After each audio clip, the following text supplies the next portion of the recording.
If you've never run blind through a wall of fog at 2 in the morning, you probably think it's kind of beautiful the way it swallows the world, softens the streetlights, and erases sharp edges. That's what I thought, until the night I realized fog doesn't just hide things. Sometimes it follows you. Sometimes it waits. I know that sounds paranoid. I used to laugh about creepy weather too, swapping dumb ghost stories at 3 a.m. But there's nothing funny about choking on cold air, lungs burning while you sprint down the middle of your own street. Every sound muffled but wrong.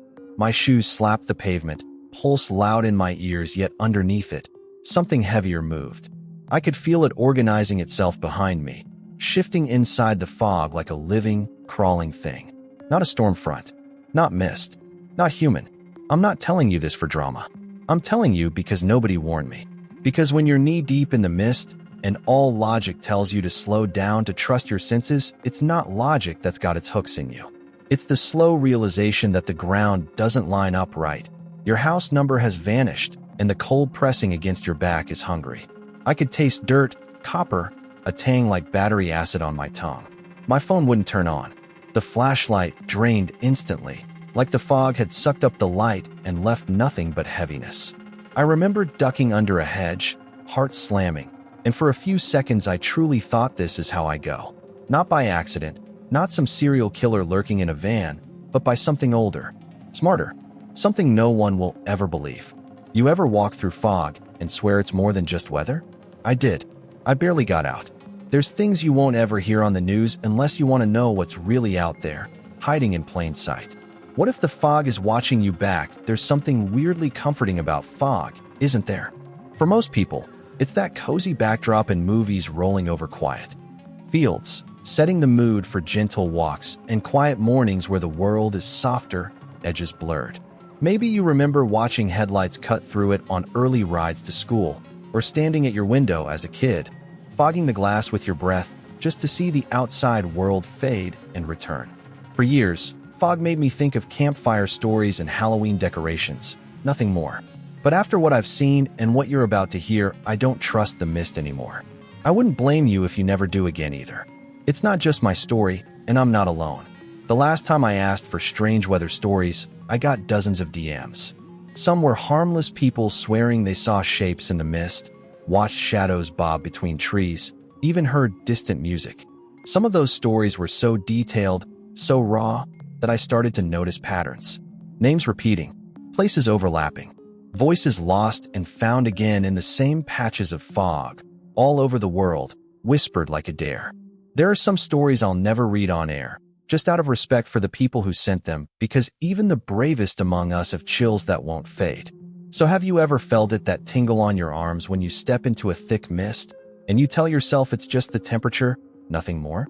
But then you stare at the empty street a little too long and feel watched, or hear a laugh that isn't quite right, or find footprints where no one else has walked. Maybe you're thinking back now, was there ever a time that fog felt off to you? I want to hear about it.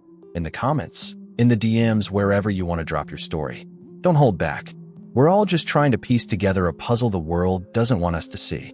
Watch all the way to the end if you want to hear what connects these stories and what's never been talked about on any channel before. Because fog isn't the harmless old friend you think it is. Not everywhere. Not always. Sometimes you step into the mist and it feels like home. Other times, you never step out the same. Let me start with the one that still keeps me up at night.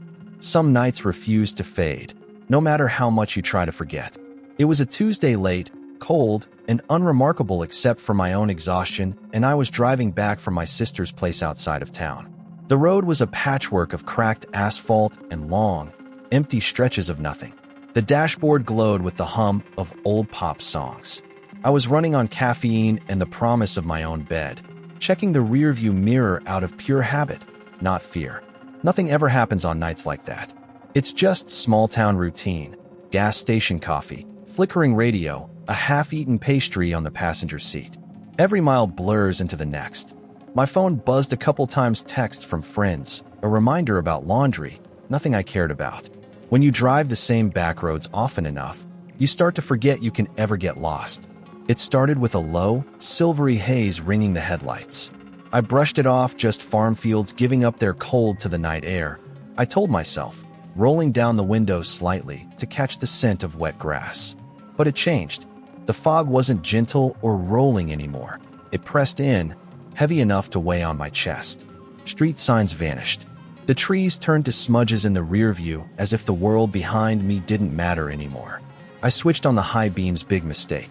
Light bounced back, almost blinding. It was like pointing a flashlight at a mirror. Brightness everywhere, but nothing revealed. My GPS recalculated over and over until the map flickered, then went totally dark. No signal, it muttered. I laughed nervously, flipping it off with a muttered, "Yeah, right," but my heart wasn't in the joke. A tight knot formed in my stomach after I passed the intersection for Miller's Lane, only I didn't remember actually passing it. I couldn't have. I watched for that turn every time, and this time, it just wasn't there. The clock on the dashboard was jumping to 10:43, then 2:11, then blank. The song on the radio started over, then another, then static, then my own voice. I turned the sound off. That helped. For a minute. You know how fog is supposed to move with the wind? This didn't. It flowed in slow, deliberate ways, like it was rolling toward me, not just drifting on the breeze. I started seeing shapes, shadows, flickers out of the corners of my eyes. When I tried to focus my gaze, there was nothing but pale grayness. I tried to slow down, but the car behind me sped up, headlights flashing once, twice, then suddenly vanishing as if the road had sunk into the ocean. This is the point where nerves become something else. Something tight and sharp. I gripped the wheel so hard my fingers ached. I remember muttering, almost home, like a prayer. And then I heard it. A voice, thin and wavering, like distant radio through static. Don't stop. Don't stop. Quick heartbeat, sweaty palms. I double-checked. The radio was definitely off, but the voice wasn't coming from the speakers. I flicked the rear view up, scanning the back seat like an idiot. Nothing there. The fog thickened. My headlights hit a curtain of white so solid, it could have been a wall. I slowed to a crawl, craning my neck, and that's when I saw the first real shape of figure, a little off the side of the road. Their outline was smeared, like a smudged pencil sketch, details running in the damp. For a split second it looked like someone I knew, waving. I almost stopped, and the voice came again, louder this time, crawling right up my spine. Not that way. Home. Go. Now. I'll admit, I'm the kind of person who wants to prove I'm not scared of anything. Rational explanations, ghosts aren't real, fog plays tricks on tired brains. But something older, colder, screamed at me to keep moving. I gritted my teeth and pressed the gas. The world outside the car dissolved. I don't know how long I drove like that, minutes, hours, maybe just seconds, bent, out of shape by fear. The only thing real was the voice, now echoing in a dozen accents, young and old, all desperate. Keep going. Not yet. Not that way. Finally, like someone yanked a cord, I burst out of the fog at the familiar intersection near my house. The porch light was still burning. My neighbor's cat watched me indifferently from the stone fence, mundane reality snapping back into place. I coasted into the driveway, shaking so hard I could barely get the keys out. The fog drifted in behind me, lazy, soft, settling against my front steps like a dog that's made itself at home. I stumbled inside, slammed the door, double-locked it. My mom peeked around the corner, pushing up her glasses, and gave me a confused look. "What's wrong? You look like you saw a ghost." I tried to tell her about the fog, about the voice, about how the street was gone and the time was wrong. She shook her head and laughed. "There wasn't any fog out. I just went for a walk 10 minutes ago, and you know your GPS always acts up on that road." She pressed her palm to my forehead, checking for a fever. "Maybe you're overtired. Or maybe you shouldn't watch so many of those creepy videos." I wanted to scream. I checked my car windows, still crusted with damp, little handprints in the dew outside. Not mine. My mom didn't believe me, so I went to bed, seething and shivering. In the morning, the fog was gone, but the air inside the house tasted metallic, and the towel I used to wipe the windshield was still damp, streaked with fine gray dust. My family said there was nothing strange that night. No mysterious fog, no voices, just another Tuesday. But my phone still wouldn't work. It was bricked for days.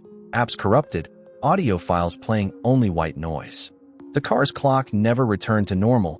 It resets to 2:11 every time I start the engine. You want to know what really gets under my skin? Since that night, I sometimes catch a scent old batteries and wet leaves drifting through the vents, even on clear days. And every so often, I notice fog gathering just ahead of me on my walks, pooling where it shouldn't, lingering for a moment too long, as if waiting. Nobody believed me. Maybe you don't either. That's fine. But I'll warn you, your GPS will lie when the fog really wants you. There's never just one fog bank, there's always more. Hiding, learning, following. And if you ever hear a voice in the mist telling you to keep going, listen. Because the only thing worse than what's behind you is what waits if you stand still. I wish I could say I left it all behind. But the fog always knows the way back home. You ever wonder what really happens out there when the world gets swallowed up and you're left with nothing but the sound of your own breathing? I do. More than I'd like to admit. Some nights I lie awake, replaying every weird moment. The odd glitch in my phone, the taste of something wrong in the air, the absolute certainty that there's something just past the line of vision, waiting for me and for you. And I know I'm not the only one.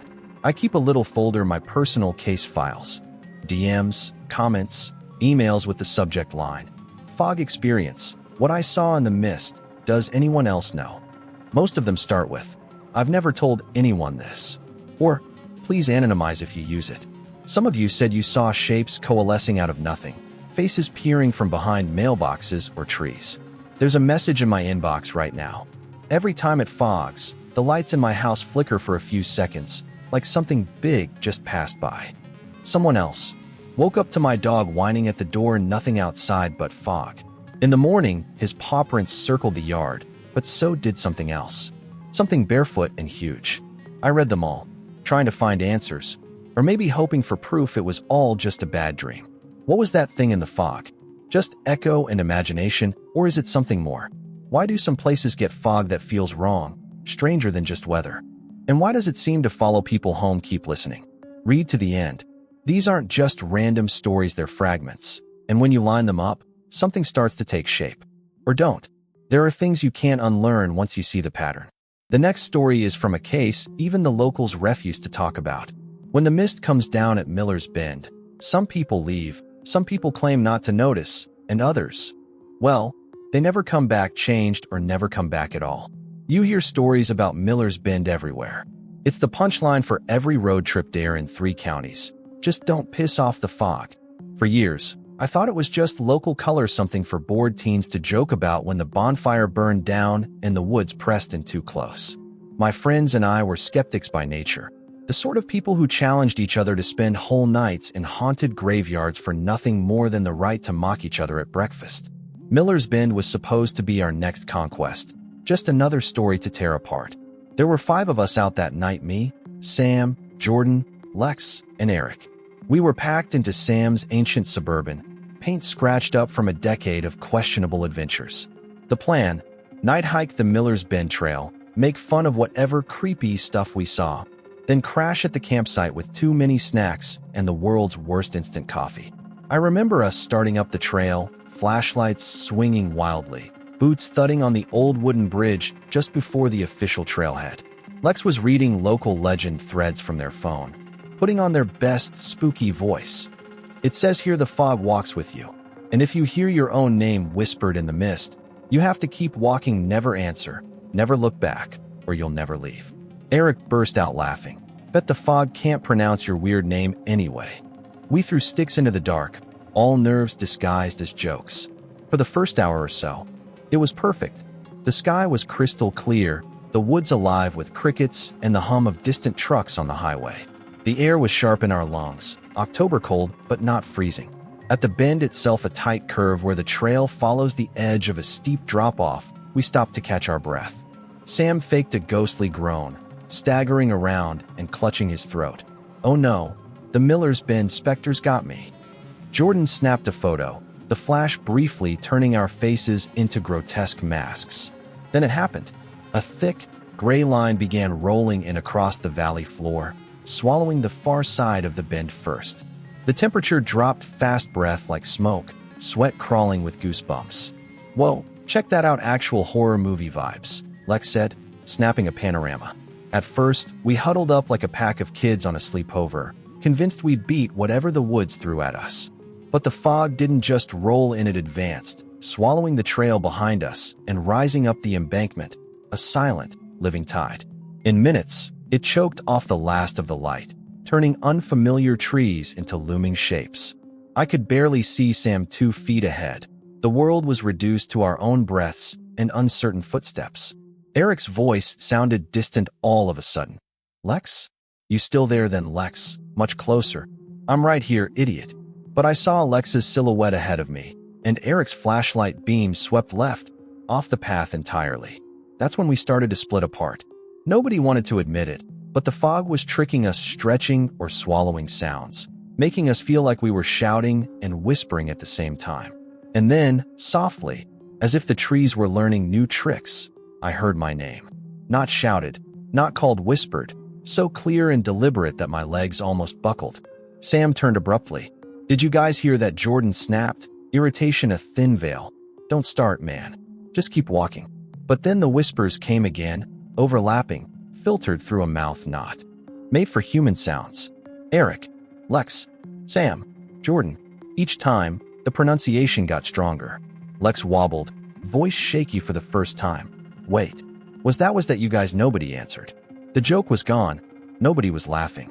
We fell into a desperate, awkward silence only broken by the squelching of boots in cold mud. Our lights kept catching on branches that looked like arms, trunks like twisted faces.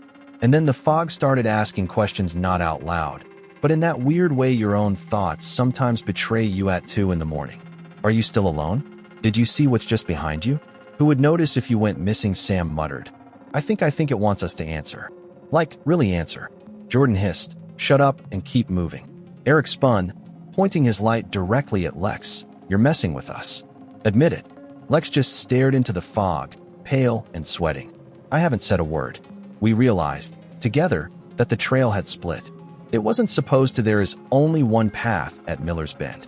But ahead now was a tangle of shadows, several clear footpaths weaving deeper into the gray. It didn't match the map or our memory. Sam wanted to take the left. Eric argued for the middle. Jordan reached for my hand, and that's when the shriek pierced the fog. Not a wolf, not a lost owl, human, ragged and gut-wrenching. It was Lex's voice. I can still hear it, years later. "Stop. Please stop." We ran, crashing through the brush, blind and terrified. The ground tilted away in strange, impossible angles. At one point, my flashlight beam bounced across a figure standing just off the path, impossibly tall, their arms too long, face both familiar and lashed with shadow.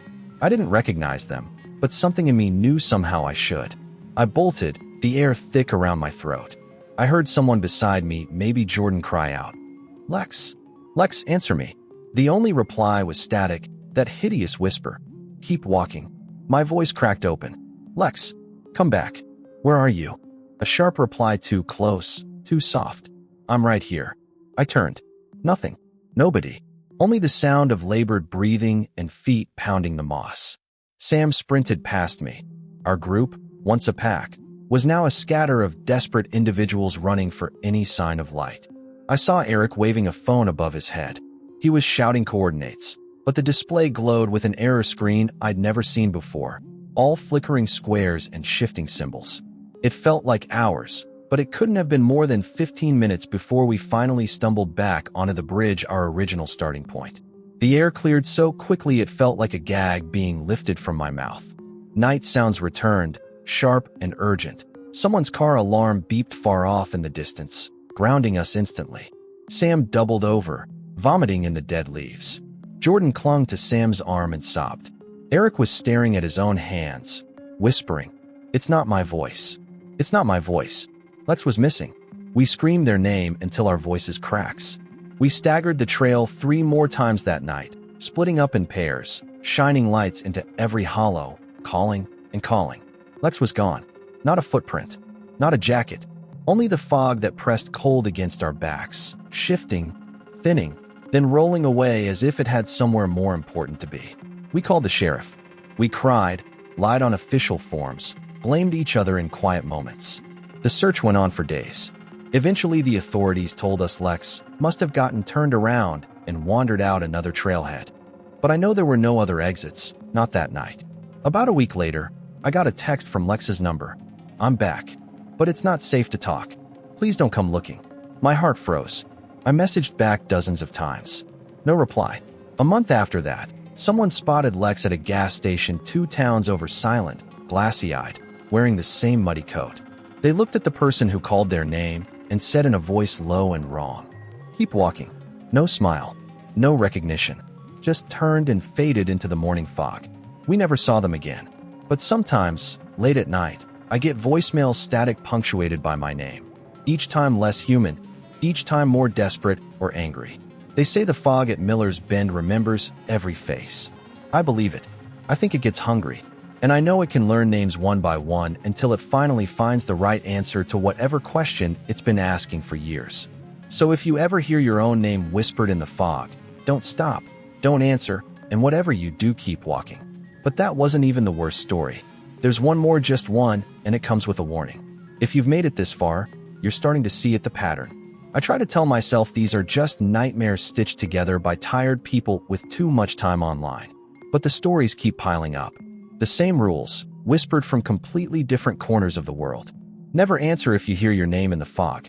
Never trust what you're shown. Never, ever turn back. There's almost a science to it, if you listen long enough. Some of you in the community have tried to break it down, tracking locations, dates, even trying to compare local legends with sightings of so-called cryptids. I've got a guy in Minnesota who swears the fog is just a cover for the glance men, whatever those are. Someone else from the Scottish Highlands sent me a voice memo in the middle of the night, describing what sounded like the same cold, hungry silence stretching between the stones. You start to see how these stories line up, unconnected in one sense, but knotted together by something older and meaner than mere weather. I can't ignore it, none of us really can, not if we keep coming back to these stories. I don't have the answers, but I have noticed this. Fog stories always involve lost time, flickering memory, and that awful certainty that you're not alone. You ever notice how the ones who vanish, if they come back at all, they don't come back right? Some of the comments on my last upload gave me chills. Do your fingers ever feel wet when you wake up after hearing voices in a dream? Or, my dad disappeared for 3 days in a November fog. He never talked the same after. You heard Miller's Bend. Do your own digging. Just don't say I sent you. The next story almost didn't make it to this channel. I hesitated for days. Thought about deleting the whole file. I know some people will be angry I'm even mentioning it. So if you care about rules, maybe stop now. There are things about the fog no one is supposed to say aloud. You've been warned. I almost didn't make it out of this next one. If anyone ever finds my phone, destroy it. Please. Don't upload the footage. Don't try to restore the files. Just accept that not everything is meant to be seen. That's not a stunt or a teaser to get you to listen closer. I mean it. But I know you won't listen.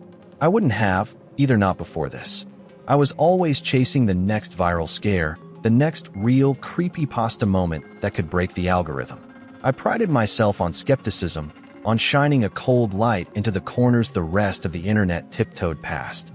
I said the world needed content, needed truth, and that's how the vanishing road nearly got me how it nearly got out. It started with a DM. No subject line, no greeting, just a string of numbers and a message. Don't go out in tonight's fog. If the road appears, never turn around. Sent from an account with no posts, followed by nobody. No profile picture, just a shadow silhouette. Immediately, my cynicism locked in. I was tired, bored, scrolling through recycled urban legends and staged TikToks with fake police sirens. Another hoax. I even laughed a little, thumb hovering over delete. You wanted real proof, right? I said out loud, mocking my own followers. Well, let's see if this road exists. But the thing that got me wasn't the message itself. It was the timestamp. 2:11 a.m. I froze a little. That's the same time my car clock's been stuck on since the fog night a year ago. Dumb coincidence, but my brain started spinning. I did what any true digital moron would do. I geared up camera, backup GoPro, extra batteries, and headed downstairs. The city outside my apartment was still, lights juddering through a veil so thick I could barely tell the buildings apart.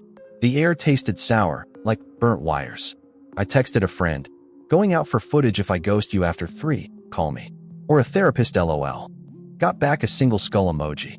I pocketed my phone, told myself the whole thing would make a hell of a story, even if it was just empty fog and nothing more.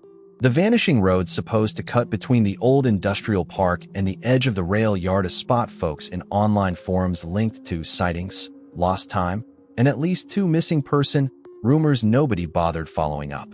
The official street wasn't in Google Maps. There were legends, sure. Some said it only appeared when the fog rolled in thick enough to squelch the rest of the world. Others claimed it swallowed up trucks and workers after closing time, left nothing but a greasy tire track that faded by dawn. The walk took longer than I'd planned. Or shorter. Hard to tell, as the city started to dissolve behind me. Streetlights went blurry, their colors smeared across the sidewalk. Sirens wailed in the distance, growing fainter with every step. I filmed bits for the channel, narrating, "People online say you'll know the vanishing road because your breath fogs up, even when it's not cold. If you hear yourself talking behind you, don't respond. If your phone glitches, stop filming. But hey, you wanted proof, let's get proof." I kept up the act, but my skin crawled. The air thinned, a pressure building behind my eyes. When I reached the industrial park's edge, I noticed the usual chain link gate was open just enough to slip through. I clicked on the GoPro and ducked inside. The road looked wrong the second I stepped onto it, wider than it should have been, asphalt shining black as oil, puddles that never reflected anything back. The fog coiled along the ground, thick enough to conceal my sneakers. My phone buzzed in my pocket. Another DM from the same blank account. "You're on it. Don't turn around. If you see shadows cross, keep walking. Don't stop for them. Don't look in the windows." I paused the footage, nerves boiling over. I tried to text my friend again, getting crazy vibes, this is next level, but the message wouldn't send. Bars dropped to 0. The temperature dipped fast. My breath hung solid in the air, even as sweat beaded under my jacket. Suddenly, I heard footsteps more than mine scuffing slowly, overlapping. There was a bus stop on my left, lit by a weird, sickly glow. I don't remember being there before. Through the glass, I thought I saw movement, just quick, flickering shapes. I turned the camera toward it. The GoPro's screen flashed like it was rewinding, then emptied out to a blank gray. A whisper, drifting from the far side of the fog, turned back. It was distorted, almost mechanical, a stutter between a ringtone and an old recording. But I pushed ahead, nerves thrumming. The road kept bending, twisting, opening up into unfamiliar intersections. I recognized nothing. What had started as a city hike turned into a maze, same buildings, same broken traffic cones, all repeating, all crowded out by relentless, sucking mist. Then I saw them, shadows moving just beyond the fog's edge. Some hunched, some tall, one crawling along the fence line. They weren't quite touching the ground. My shoes squeaked, air burning. An animal part of me wanted to bolt, but the warning thrummed in my skull, "Don't run. Don't turn around." Just then, my phone's flashlight flickered on by itself, forming a weak circle. Illuminated within it, for just a second, was something like a face, long, pale, eyes shaped wrong. It watched me, blinked once, lips twitching into a movement too slow for a smile. I tried to film it, but the camera caught only static. The face whispered, "Keep driving," though I was on foot. My knees went weak.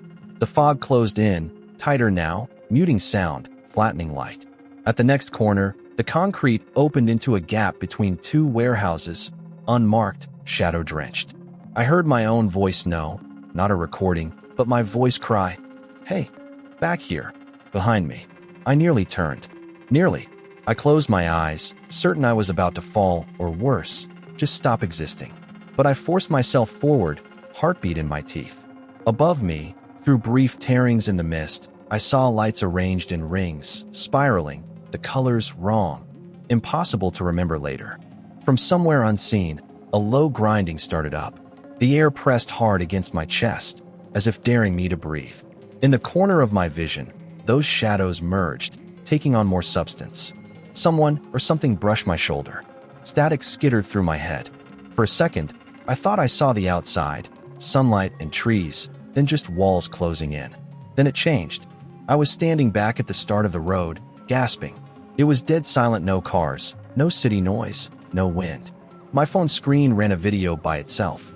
I watched, gut twisting. The footage was ahead of me, leading, filming what was in front of me as if something else held the camera.